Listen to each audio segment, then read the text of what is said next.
Hello, I'm Gaby Dunn. Welcome to a conversation and book event with Katie Hill. Oh, there's a part that says introduce yourself. I did it ahead of time. Hi, I'm Gaby Dunn. I'm a writer.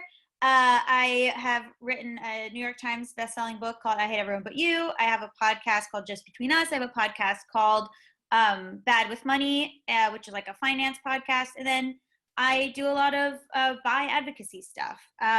So today is Bi Visibility Day, and it was originally called Celebrate Bisexuality Day. It's observed annually on September 23rd to recognize and celebrate bisexual people, the bisexual community, and the history of bisexuality. First observed in 1999, Celebrate Bisexuality Day was created by bisexual activists Wendy Curry, Gigi Raven Wilbur, and Michael Page. It happens in September because that is the month of Freddie Mercury's birthday, noted bicon Freddie Mercury. Katie Hill, let me introduce Katie Hill. Katie Hill wasn't yet 30 when she embarked on her run for Congress. By 31, she had become not only a member of Congress, but a member of congressional leadership and was widely considered one of the Democratic Party's brightest rising stars. She managed to flip a congressional district under decades of Republican control, was the first woman to hold the seat, the first openly LGBTQ woman to be elected to Congress from California, and one of the youngest women ever to serve in the House of Representatives. She resigned from her position less than a year after entering Congress, following political sabotage by her abusive ex-husband in a scandal that began a national conversation around questions of bisexuality, domestic abuse, cyber exploitation, workplace power dynamics, and what happens when regular people who live regular lives run for office.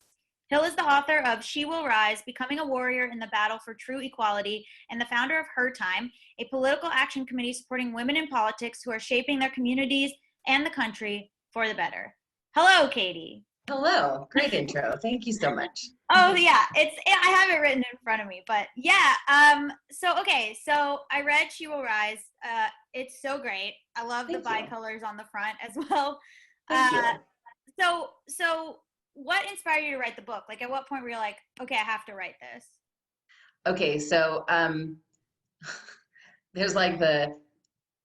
there are a couple different parts to this. One of them is that I process things like personally by writing, and I was an English major actually, and I've just always been that way. So I had a lot to process, in case you couldn't tell. And so I was starting to write stuff anyway, and I also had suddenly lost my income and needed to find one. And someone approached me about doing a book, and I was like, I'm gonna be writing anyway. I need to kind of figure all of this out, and sure, let's do it. So yeah, that's kind of how it happened, and it happened fast because I knew if I was gonna do it, I wanted it to be timely. I wanted to kind of force. I'm a terrible procrastinator, just generally speaking. So I wanted to sort of force myself to do it quickly. Yeah. I wanted to have it come out in time for celebrating the 100th anniversary of suffrage, and I wanted to do it before the election. So I felt like I just needed to do it right away, and I'm glad I did. You know, I think that it was a if we're being honest, it was like a rush job, right? Mm-hmm. My personal tragedy beyond the shit show has been that my brother passed away in January. And so I was supposed to have a deadline in February, and then he passed away. And so had to get extended.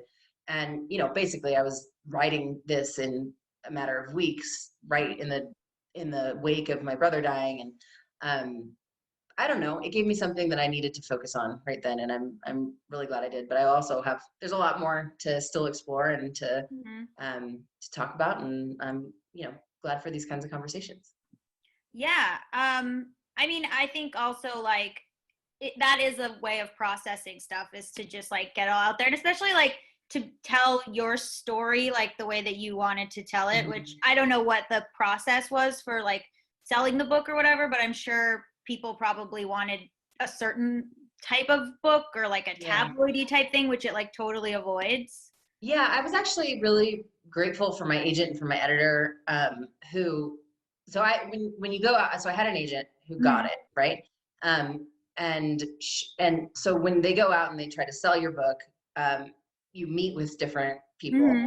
And the publisher, I met with a couple different ones, and I just when I met with this editor, I was just like, she gets it. She gets what I want to do with this. And it's not just, it wasn't just like a memoir of me trying to kind of recount the details of Right. everything that had gone down. I wanted it to be more of a, a call to action, and like, these are the things these are the systemic problems we're facing, and this is how we can take them down. And my story's part of it, but it's certainly not all of it. And my editor was just great. So I was really lucky on that front. In the book you write, mediocre men wake up one day and decide the world needs them to run for office, while the most brilliant women have to be asked over and over before we will even consider it. Our plan for years so we feel ready, and we still question whether we're competent enough.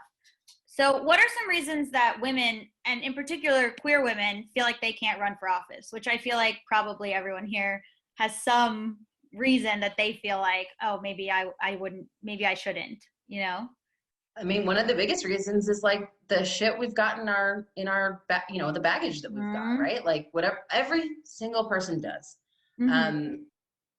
And for me, and I think there's a question that talks about this later, but deciding to run as openly bi was part of that, because I'd had relationships with men and women, and so I decided like it was really important for me to be able to be open about it, and to not have this kind of like hiding, right? Right.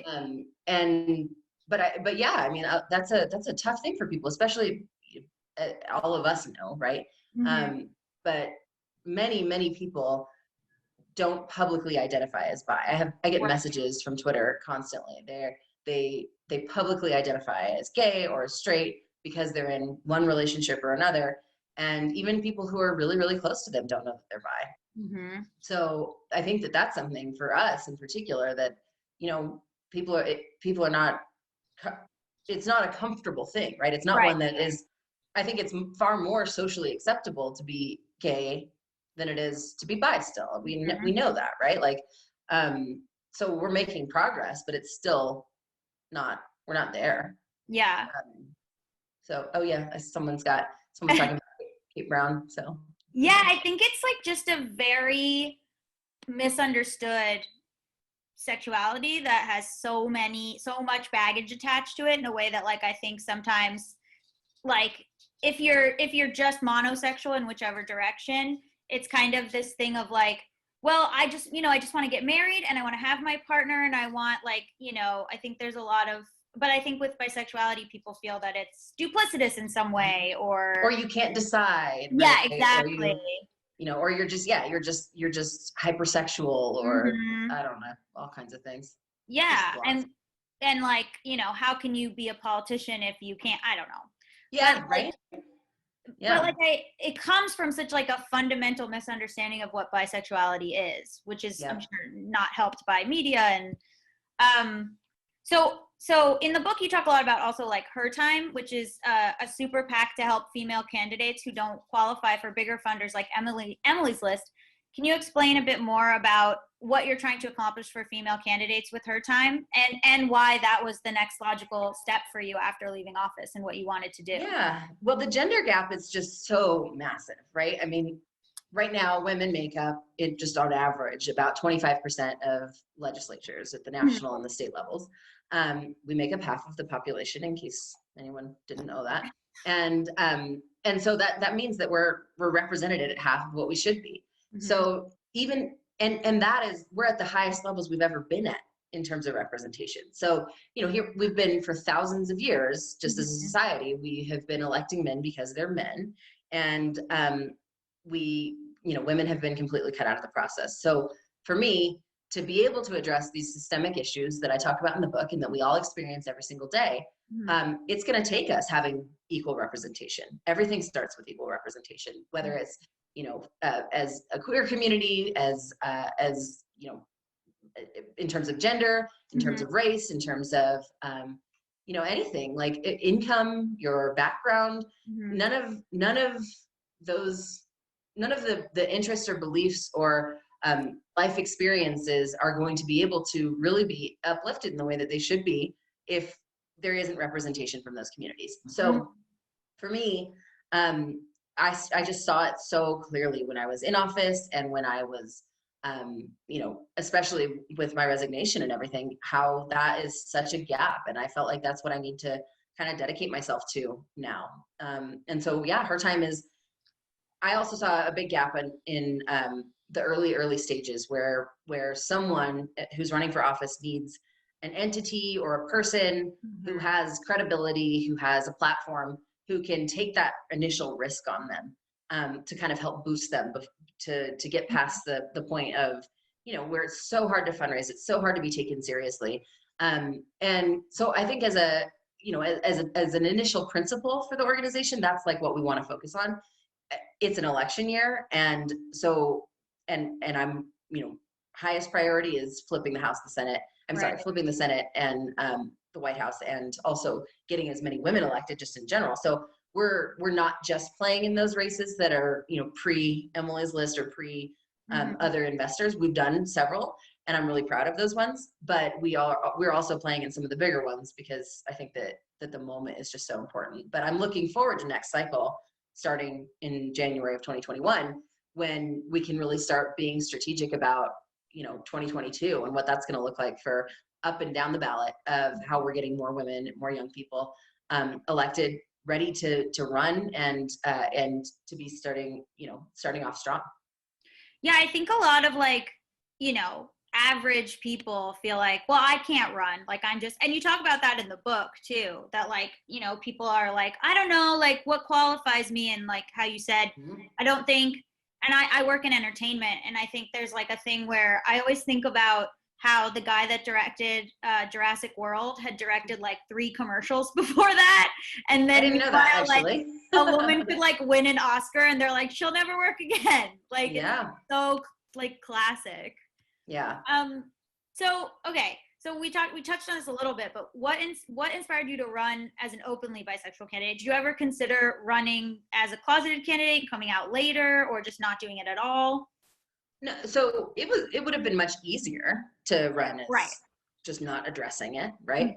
Mm-hmm. But for me, it's an important part of my identity, and I felt like it would have been hiding a big part of who I was if I didn't. I actually, one of the people I talked to early on, this was even before I announced, when I was talking about the possibility of running, there were 2 gay women who I talked to who had run and who had served in prominent positions in California, who told me, don't come out as bi. You're married to a man. Why would you do that? Mm-hmm. And, you know, they were older lesbians, and they were, you know, basically like, they said some of the same stuff that you hear all the time, right? You just make up your mind. Oh, you'll get there eventually, or, you know, something like that. Like, but they basically said it was a political liability to run as openly bi, and I was like, fuck that. And so, you know, my thought was, if people don't want it, then I won't win, and that's fine. I haven't spent my whole life trying to run for office. That's not the point of this. So, yeah, I just felt like it was, you know, it was too important for me. My consultants I talked to, so you have your consultants who are kind of with you on everything, right? Mm-hmm. So early on, from the very beginning, I kind of had to say, like, hey, there's this thing, and talk about like how we were going to address it and stuff. And which is so funny to be like, how are we going to address it? Like, This is a liability. This goes on the list as like a problem. Yeah. And, you know, in fairness to them, they were great. I mean, I basically was, you know, I wanted to be proactive about it. I wanted to say, like, this is a thing. I'm going to be out, mm-hmm. or I am out, and it's there. And, you know, when we talked it through, they were basically like, well, we don't need to make a big announcement like, hey guys, I'm bi. But like, when it comes up, you know, just be honest, and just, it just is what it is. And I'm happy that that's the way that we did it, you know? Mm-hmm. I mean, okay. So someone brought up Kate Brown in the chat. There are other high-profile bisexual politicians on the national stage. Not enough, but Kristen Sinema and Kate Brown. And so once you were elected, did you, I don't know, join like a bi politician Illuminati or something? Like, I have to say, you go to other ones? I have to say, and I don't want to be disparaging at all. Yeah. But I was expecting that they would reach out or Mhm. something, and they did not at all. Kristen Interesting. Cinema, I think when she was in her Senate run, um, it's a red state, right? She was trying to flip a red Mhm. Senate seat blue, and I think she very intentionally during that race did not really want to address her bisexuality. Like she came out, Mhm. she was pretty out about it early on when she was in Congress. Like I read one article about it, but she never talked about it, right? She was not somebody who did interviews about it. She was never very like just out there about it. And I get it. Like that's a choice that you make. And especially if you've got these ambitions of running in a district where you think that might be a liability, Right. then, that's its own issue. Kate Brown was, she's a governor that Mhm. we don't have a huge amount of crossover. But as a young woman and a member of a small community, Right. I kind of was hoping for that and expecting it. And Yeah. like I had reached out to Kate Brown's office and didn't really hear anything back. And I did, I got together with Kristen Cinema, but it was just not really, I don't know. It was so for me, I kind of felt like I ended up sort of taking, and I'm not from Oregon. Mhm. I don't know if she talks about it much or anything, but I felt like I ended up kind of taking on this mantle of being Mhm. the openly bi person who was really Right. talking about it. So that was just kind of an interesting and sort of unexpected dynamic that, I'm hopeful is not the case for the next wave, right? Yeah, I think there's like I think that's the choice of either doing specifically by events or, what you're doing right now, talking to like an all by audience. And like, and then certain people that are just like, well, this is, I don't know. I relate more to the community aspect of it versus like, this is just who I am, where it's like, Yeah. no, there's like a whole group, like you kind of are beholden to a community in some ways. Yeah, because we make up the majority of the LGBT community, and yet no one knows it. And and people don't feel safe coming out as bi. Like so I was really honored. Andrew Gillum just came out, Right. and he talked to me a lot before he did. So I was really happy that I could kind of, I don't know, Right. advise or provide support or whatever. Mhm. Um, and I think that there's something that is just unique about our experiences, right? I mean, no one who's straight or gay and identifies and presents that way goes through this shit. You just don't. And so I feel like if you're in elected office, if you're a public figure at all, then you have the opportunity to give voice to this, to validate people's experiences, to help them feel like, yes, there are other people who are going through this, who Mhm. see you, who are like you. Mhm.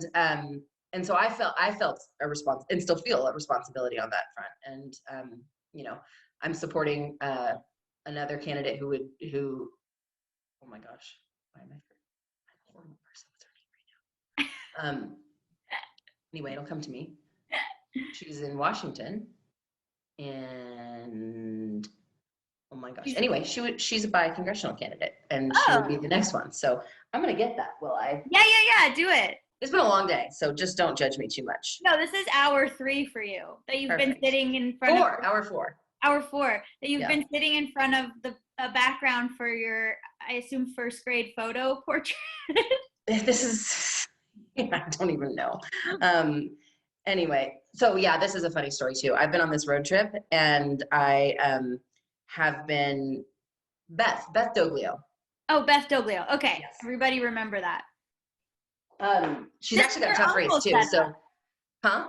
This is your uncle's background setup. Yes, that is yes. This is it is basically like a third grade portrait background, but it's far more professional than Yes.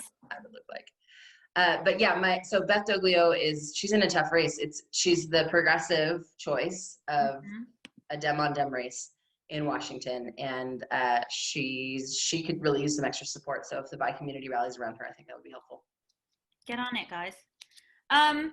So many people in the bi plus community and including myself, feel like you were forced to step down because of a lack of more than acceptance, a lack of understanding around your bisexuality. And like, I feel like that was a huge factor in it. Like, do you feel that way as well? I do. And it's almost hard for me to articulate. And I actually wonder if you have any insights on this. But that, biphobia is a real thing. And, especially I think with women and the fact that threesomes are considered so much of a thing, like it's hypersexualized, and also it's like still there's a taboo element to it, right? And so I think that was a big part of it, especially with mine. And the fact that I was young, that I'm decent looking, and all of that, I think that all factored into it. And it just like it exacerbated this concept of like, oh, the woman's the slut, you know what I mean? But I don't know quite how to. I have a hard time explaining that sometimes to people. So Yeah. if you have any insights, I'm happy to hear them. I mean, well, we talk about in the book, like, being young and how like there is a future wherein I think like most people running for office will probably have something in their past or some kind of like, especially now that it's a pandemic and all people can do is sext, some kind of like, like there's stuff, there's like gonna be these types of things for everybody, and vengeful exes probably for a lot of people, particularly women, particularly, I mean, I think there's statistics on bisexual people, particularly women, being more likely to be in domestically violent relationships than abusive relationships because their bisexuality is used against them by typically the cis male partner who is like, no one else will love you. You're broken, you're gross, like whatever.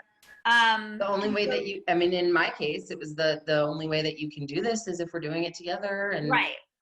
No, 100%. Like and we also have the highest percentage of anyone who experiences sexual assault. Like and there's not really an explanation, and statistically proven explanation that anyone has been able to point to. I certainly don't have the answer, but if it's I think the assumption that someone being bisexual is consent, like I think it's that. Yeah, I think there's part of that, and I think that it's that.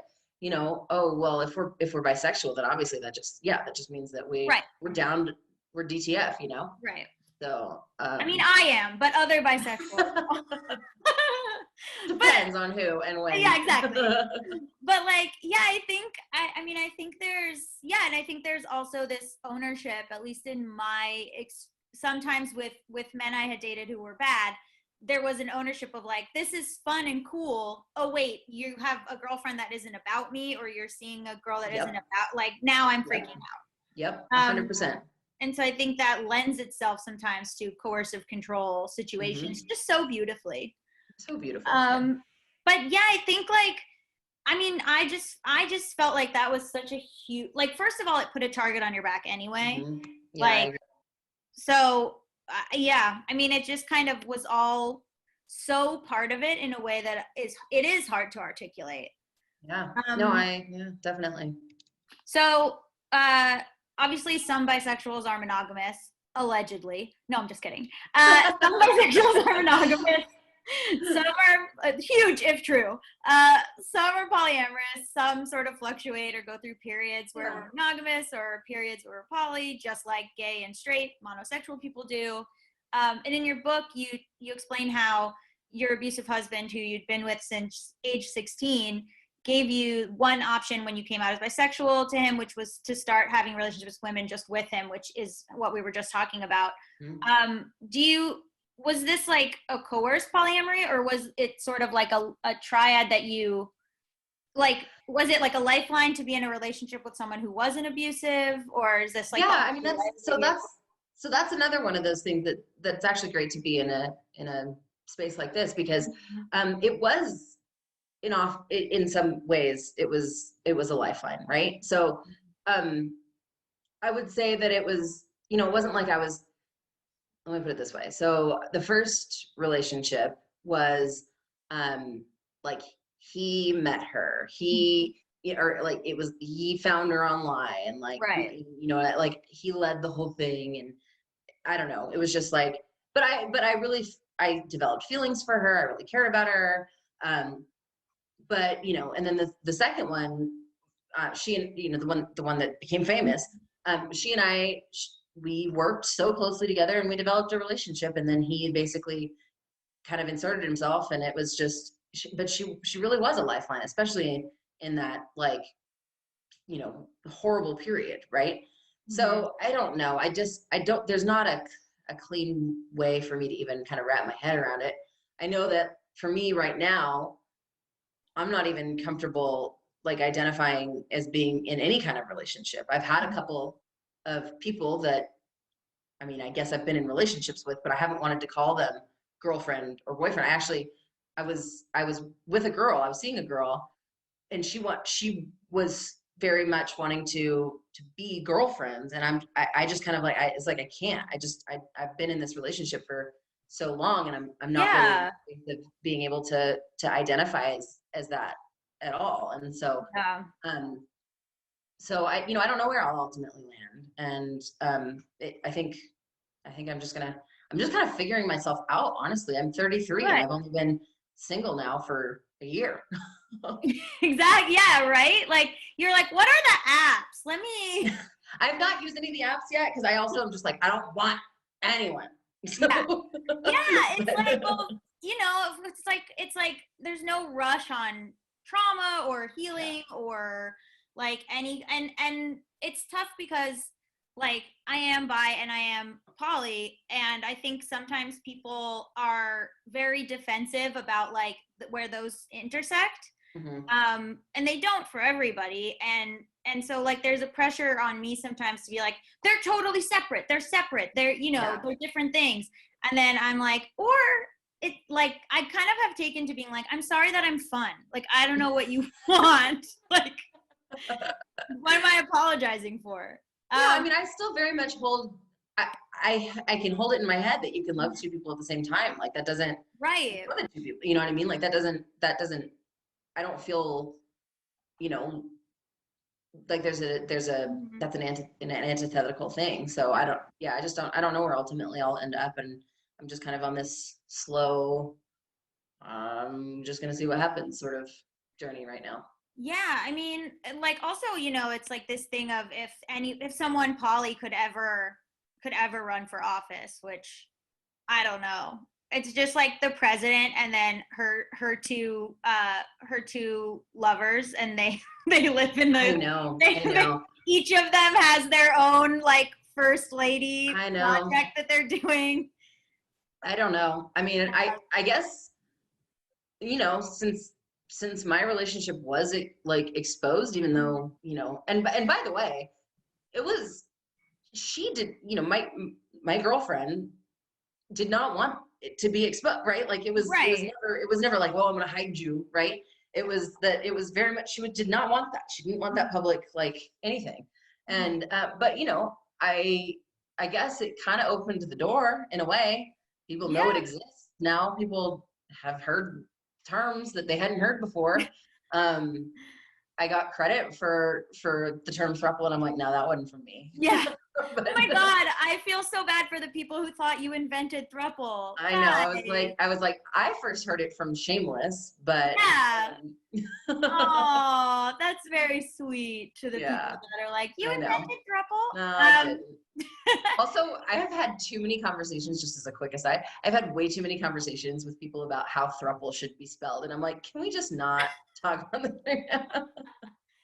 You're like, you know what? I bow out. Yeah, I just, It's the THR. Okay, gotta go. Bye. yeah. Um, so we're all over the place, but do you you know, there's obviously like I think we talked about for bi women, they experience higher rates of domestic violence. What do you think like we in our society can do, either from a policy standpoint or from like just noticing what's going on around you, maybe even with your friends, to like address emotional abuse in relationships? I know we have like terrible stalking laws, Oh, and yeah. like just like it's so hard to get a restraining order. Yeah. And like, so what kind of stuff do you see that should change? So there's the legal side, of course. You know, I'm still not able to get a divorce from my ex. He's holding out on that. Right. And I'm, you know, because COVID has pushed everything out, like I'm having to wait on a court date. There's abuse. I mean, it just continues to extend. Yep. And you know, since I've really kind of wrapped my head around things, like I'm just constantly on the lookout, right? And I see red flags everywhere, and I'm like, did you know that this is you know what I mean? But I think that one of the reasons that I wrote about it so much in the book is because I want people to be able to spot them. And there are things that I now know were red flags that I didn't realize were then. And that I want other people to be able to pick up on as friends, as family members, as someone who's in a relationship. Like if younger women are reading it, to be like, if that's happening, like this isn't right, and this isn't something that's normal. This isn't something that you should accept. And I hope to keep talking about it like that, because it is something that comes with so much shame. To be someone who has been abused comes with so much shame, and I hate that that's the case. But like it is, you know, one of my stops on this trip has been there were these girls that were my next door neighbors when I was growing up, but we lost touch and reconnected. And she, you know, she's got 2 daughters, and she got out of a relationship. Her ex-husband tried to strangle her in front of her kids. And she, you know, she doesn't like talking to her family about it, because there's so much of like, why didn't you leave sooner? Exactly. You know, all of that kind of stuff. And so we just spent like an hour talking about it. And I think it's another one of those things, just like bisexuality, where, you know, we do need to bring this to light. There does need to be a better understanding of it. And in the UK, for example, there's a law that makes coercive control that defines it as a form of abuse. And one of the things that I got all the time was, oh, was it, you know, did he hit her, or was it physical too, or whatever? And it's like, okay, well, physical abuse takes more than just it's not just a punch in the face, but also, you know, people don't really, it's almost like it's a lesser kind of abuse, when emotional abuse can be just as bad, if not worse. Yeah, I had an ex where I felt like, you know, there's like little things like dragging me or like certain physical things, but I would always be like, I think sometimes abusers use that, where they're like, I didn't punch you. Yeah, exactly. Like, Mine did all the time. All the time. I've never hit you. I never hit you. Okay, well, yeah. Oh, okay, that's literally, the bar's on the floor. Yeah, right. Yeah, I mean, I think like, is there something that like we could do, like policy wise, where like there could be better stalking laws, or there could be better, like, I mean, I guess copying what the UK has with coercive control. Yeah, that would be. Why can't you get a divorce? I think there's also like, you know, when we passed the Violence Against Women Act a long time ago, and you know, credit to Joe Biden for doing that, leading that. It needs to be seriously updated, and now it's been stalled in the Senate. But there are ways that we could incorporate federal standards for laws around cyber exploitation, around stalking, around domestic abuse, and enforcement of it. That it should be federal crimes as well. It shouldn't just be state and depend on state and local law enforcement and the limitations thereof to ensure that these are actually you know, practiced with any kind of consistency. Right. Yeah. So Kamala Harris actually has been a real leader on this too, as a California AG, and cyber exploitation in particular. And so I'm hopeful that that's something that she continues to kind of elevate when she's, well, I'm saying this is not, I realize the 5, whatever. Yeah, you guys. She continues to elevate it. So you talked about cyber exploitation 1 second ago, but like, so how did you see the double standard between men and women play out in terms of cyber exploitation, quote unquote, terrible name, revenge porn, which is just not what people should call it. But how did you kind of see that double standard play out? Well, let's just be blunt. There have been many men who have Anthony Weiner, etc. Those pics were not circulated in the same way. There's a blurring out that happens in a very specific part of the male body that was done with his and that was not done with mine. And there's an enjoyment, I think. Like, I don't know, maybe I'm off on this, but like, I've never thought, I don't understand. Do people actually enjoy dick pics? Are there people that do? Maybe they do, but like, Yeah, not unsolicited, but like, yeah, but even like, sure. like I've never asked for one. You know what I mean? Like, Yeah. but maybe somebody asks for them. But If you, I've asked, but like unsolicited, fair. no. But anyway, there's like, even just saw it with Chris Evans, with everyone being like, don't share it, you know, like Chris Evans, it's like not fair or whatever. And you're like, are you kidding me? Like, obviously we shouldn't share it, but say the same thing about women then. right, exactly. They called it the fappening when it happened to all these women. Yeah. You know, they literally called it the fappening. Exactly. And so, you know, I think, I just think there is a total double standard, right? Like people are all sympathetic to Chris Evans. He posted it himself by accident. That's what I mean. But like, when it's hacked and it's a bunch of women, nobody. I know, and it's a bunch of women that were completely exploited. He was just a you know. No, they shouldn't share his, and they shouldn't share any of them. Right. They're not sharing any of them. No. Yeah. But yeah, so I mean, as far as the double standard goes, I think it's honestly that like people wanted to get off on it, you know. Yeah. That's the part, is that there's like literal like legal porn that you can purchase ethically and legally. You can even get it for free, you know? All over the internet. and then that's the sick twist on it, is like, that's the part that they either say or don't want to say, is like, it hinges on for them, which is why it's so tied into power and control, and the fact that the person doesn't want you seeing it. Right, exactly. So that's what's so fucked up about it. Right. It obviously is like, well, what we like about it is the violation of consent, which like, exactly. And also the whole thing of, you know, well, if you didn't want them to get out, you shouldn't have, and like, there's no like, that's that. Like, there's no. So Nancy Pelosi was a big supporter of mine. She was an ally. She told me not to resign. But then once I did resign, you know, she made an old lady comment of like, you know, Katie made bad choices basically by taking the pictures, more or less. Or no, she didn't say that exactly, but she was like, basically young women should be really careful about taking the pictures. And I'm like, and I called her office and said like, you guys need to get some kind of a correction issued to this, because that is the wrong message to be sent. Yeah. That's not what this should be. And they did, to their credit, they did issue a correction. But like, it's this totally, you know, misconstrued notion. And I think it was you said earlier, like, it's COVID right now. That's what people are doing. right. But also, even before that, everyone did it. Everyone did. And it doesn't mean that it gives anyone the right to share that shit. Right. That's like, you're not consenting to. It's just like saying, yeah, I agreed to have sex with you, and therefore I'm down to have sex with all your friends. Exactly. Yeah, exactly. And, you know, there's yourself and also certain other friends of mine who have actually gone to court for it. Like, when something was filmed or photographed that you didn't know it was happening.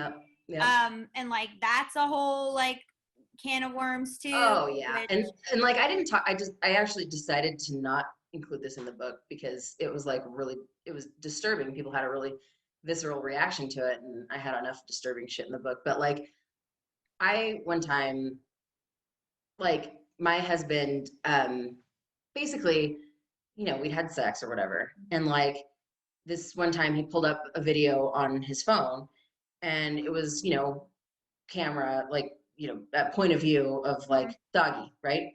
And I was like, okay, cool. And then I was like, wait, is that us? And it was. I had no idea that he'd been taking it.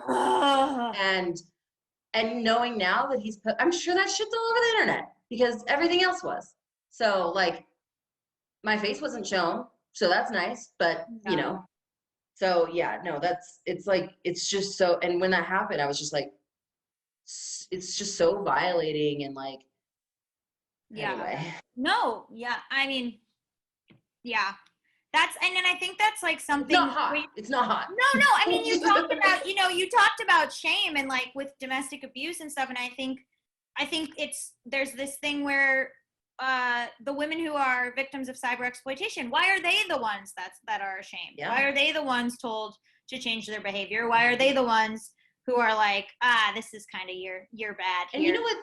Here's another thing that has gotten to me with the pictures, just because we're talking about it. Like, I know, knowing him and knowing how he knew me and everything, like, there's a reason he picked the pictures he did that were not flattering and that were, you know, not like sexy. They were probably, honestly, if they were, like, it wouldn't have even had the same impact on me.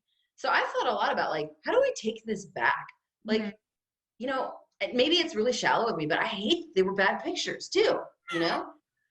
So I don't know. But I know that was also part of it. No, yeah. Well, then I don't know. Then I guess what happens next? Do you go to Playboy? What is? No, I legit was talking with somebody about this. Yeah. And I'm like, I'm not there yet. And I don't. Yeah, start your own. Actually, don't give the money to Playboy. Start OnlyFans. Do an OnlyFans. Do a Patreon. I don't know. Yeah. So on the same line, you said that you and Monica Lewinsky have shared stories around your experiences. What did you guys talk about? I love the renaissance of suddenly everyone being like, this was fucked up. What happened to her? Oh, I know. I feel like she's finally getting some vindication. No, I really, really appreciated it because she reached out to me like right away. And it was just like, I'm so sorry for what you're going through. Been there. Let me know if you want to talk. And she's done is doing a lot on just public shaming in general. And I think, you know, it just meant a lot to have someone who's been through hell on that front, to, you know, to say like, hey, I'm here. And, you know, she and I met in person in New York, and it was just, we talked for a while, and I, you know, just occasionally she'll text and check in. And it's not like we're BFFs or anything, but I think you were talking about people reaching out. Like, I feel like when something like this happens, the people that reach out and are like, hey, is everything okay? Like, is everything okay? What can I do? Whatever. And then it's like so obvious the people that don't. Yeah. It's like so, like, you're just like, okay, great. Yeah. Cool. Yeah. You know what your deal is. And it's almost like you notice more the people who didn't than you notice the ones who did. Just absolutely. Because, I mean, yeah, I don't know. And like, it's always, you find out who your friends are, you know? Yeah, and it's always the people, like, you don't know Monica Lewinsky, but like, she reaches out. Like, it's always the people that you, I think, don't expect, who kind of are like, hey, I hear what's happening, and like, yeah, definitely. And so we were talking about, like, you know, younger women in the digital age and trying to be candidates. And are there any laws like that we could pass federally that would protect people from cyber exploitation? Is it just come from like a more ubiquity of people our age running for office or something? Or I think that's definitely part of it. I think that it also is making cyber exploitation a crime. Right. For example, it's so narrow in the way that it's described. Like, if, you know, it has to like, literally, I sat down with the federal prosecutors, went through this whole thing. It's not a federal law. It's like a very narrow, I don't even remember exactly what, but like, if basically enough of your butthole or your vag or your nipple are showing, but it's like literally describes it by centimeters, then that counts. If that's not exposed, then it's not revenge porn. It's not cyber exploitation, and it can't be prosecuted. It almost is never a felony. You know, just like any sexual assault case, it's hardly ever followed up on. The criminal case for mine, it's still under active investigation, but you know, I don't get to know, even though I was the one who reported it. Like, I don't get to know what's happening with it or anything. On the civil side, I'm pursuing litigation against the companies. Right. So, you know, that has the opportunity to be some pretty groundbreaking civil precedent. But like, you know, I'm going to be paying for that lawsuit on my own without any expectation of winning any money, because I think so as a public figure, there's a big exemption around what's considered newsworthy. And the point that I am trying to make is through the lawsuit is that, like, yeah, you can report the news. If you want to report the news that I was in a relationship with a campaign staffer or whatever, and that it was verified by photos, that's fine. You can't fucking publish the photos. Right. So, we're working on that part. And, but, like I was hoping to be actually divorced from the motherfucker before I did that. And that hasn't happened yet. So Right. anyway, I'm not bitter at all. Why wouldn't you be? It was a fucking, like, it was just a compounding of all the sexism and biphobia, and like it was just like a perfect case study of like bullshit. So I was talking to my dad earlier today, and he said something. It was about like he and my mom divorced. God, it was over 20 years ago now, and I was like, well, I'm glad to see that you're still bitter about that. That really gives me hope for 20 years from now. Like, we just don't get over it. No, my mom is my dad's second wife, and my dad's first wife's, like, something happened good or whatever, and she sent flowers to the house, and I was in high school, and my mom saw who they were from and just put them in the trash. No, yeah. And I was like, Mom, she was married to him for 6 months in the 70s, and you've been married to him for 30 years. And my mom was like, not in my house. No, not today. I was like, oh my God. I respect it. Yeah. It's psycho, but I respect it.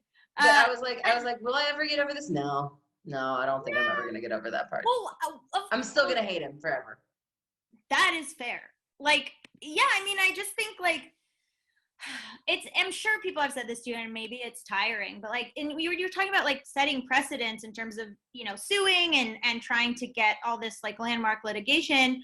Like, that's how I felt when you were stepping down, where I was like, no, like, don't, like, no, I know this is going to be the precedent. I know. I was so, that's one of the reasons it was so hard to drag myself up there and give that speech afterwards.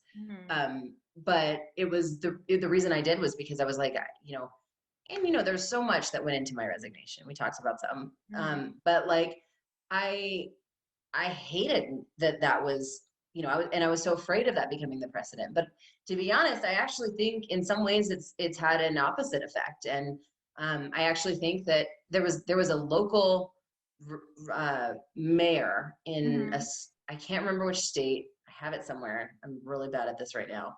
I think that this last year has like totally fucked up my memory. But 2020 was bad for everybody? That's so weird. 2020 but yeah, so someone leaked photos of her, and she said F you and stayed. Right. And I think and I think in part because of the response, the way that people rallied, it wasn't just the pictures, right? That was not the I didn't resign just because pictures came out about me. You know what I mean?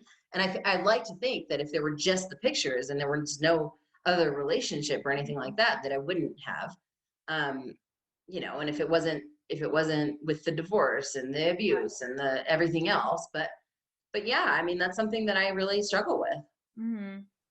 Yeah, I was like, no, fuck them. But I also know that there's like so many compounding things, and that you're right. Hopefully, like, the next people that run and any woman is like, if that happens, they're just like, whatever. I mean, I hope that women who are thinking about running for office now just put out your nudes in advance. Just like, yeah, like, here they are.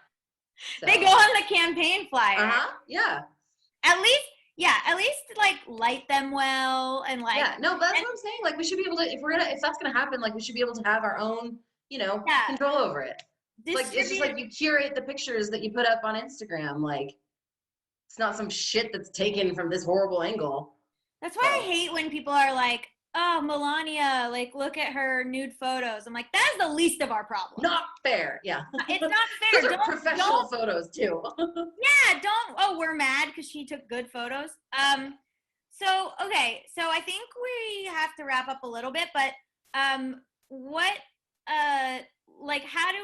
do you hope for the future for yourself, and also for like bisexual women in general, or whoever who want to go, who want to run, or who want to, I don't know. Well, I worry that we're never going to reach mainstream acceptance, and then I'm also like, who cares? Fuck you. I don't want your acceptance. Yeah, no, I think, on today, by Visibility Day, it's so important, right? Like, visibility itself, representation itself is like, that's critical. And that's one of the reasons that I was frankly disappointed and continue to be with the bi women who are, in office right now that aren't talking about it more. I would like to, and men, certainly.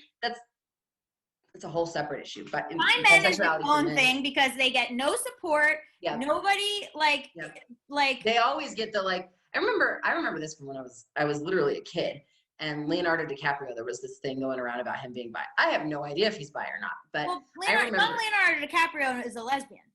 Leonardo DiCaprio from teenagehood to age 25 is a lesbian. Yeah, but anyway, I remember when that was happening, and people were like, "Well, that just means he's gay," or whatever Exactly. it was. And but also, I've had people who know I'm bi, Mm-hmm. and who are still like, "But would you date a bi man?" And I'm like, I hate it. Ask me that, I hate it. So, anyway, Well, happy bi visibility day to bi men only. No, to everybody, but still. Anyway. No, yeah. I mean, so what is the future for you? What are you doing? So I don't know yet, honestly. I'm still figuring that out. I have visibility and advocacy is definitely going to be part of it. I know I'm not supposed to be partisan or anything, but I'm definitely going to be involved in the 2022 elections because protecting seats is going to be really important. This is just the start of it. I'm really worried about people's enthusiasm wearing off, especially if they think like, oh, we won and right. I can go off and be disengaged again. That's not an option. So right. So I think that I haven't figured out exactly in what capacity yet, but I've got my podcast I'm starting, Naked Politics. Perfect. I might write another book, and I'm just kind of I'm taking it easy and just figuring it out right now. Yeah, I mean it's been a year or less. Yep, less than a year. Do we want to do a Q&A or do we have time? There is, right after this, by the way, is a Still Bisexual comedy show where if you got into this, it gets you a free ticket to the comedy show, which is at 7:30. So go to that because how often do you see a whole show of bi or queer comics? Almost never. It's usually people being homophobic. So yeah, and then Still Bisexual. Do we want to do a Q&A or you want to just hop skip people over to the comedy show? I have to bounce pretty quick here, but I can probably take like 2 questions. 2 questions. Okay, great. Okay, we're going to do 2 questions. Here we go. So leave your questions. Okay, great. Oh, hello, Jenny. Okay. Apart from your own recent experiences, if we had a Democrat-dominated higher government in 2021, what bylaws would you want to get introduced to the House if you were still in office? Oh, gosh. I mean, it touches everything domestic. It touches violence, and it touches. I think that's the biggest thing, right? Is the Equality Act passing. Right. Is the biggest one, the most obvious one, because that makes it so that discrimination can't happen, whatever any sexuality, any gender, and I think that would be the biggest one. Even though we're part of a community, it affects all of us, and I would say that that is such an important stepping stone, and it passed the House. And so if it can pass the Senate, it would definitely be signed. If Trump's not the president. So.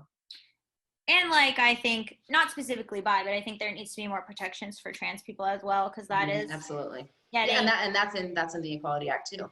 One of my speeches that went viral was when I gave basically a rebuttal about the Equality Act, and it was because the Republicans brought up this whole trans women in sports thing.